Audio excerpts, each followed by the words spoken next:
How to fix Google Meet couldn't connect on Android phone. Hello guys, in today's video I'm gonna show you how to fix Google Meet couldn't connect on Android phone. First open settings and then scroll down here until you find apps, and now click apps again, and here type Meet, click on it and then click force stop, and after that click storage and then clear cache.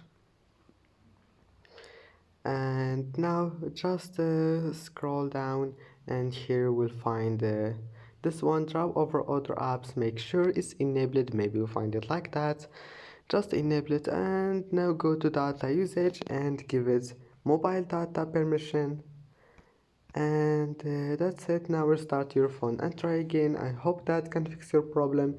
Don't forget to like and subscribe, and thank you for watching this video until the end, and see you in the next video.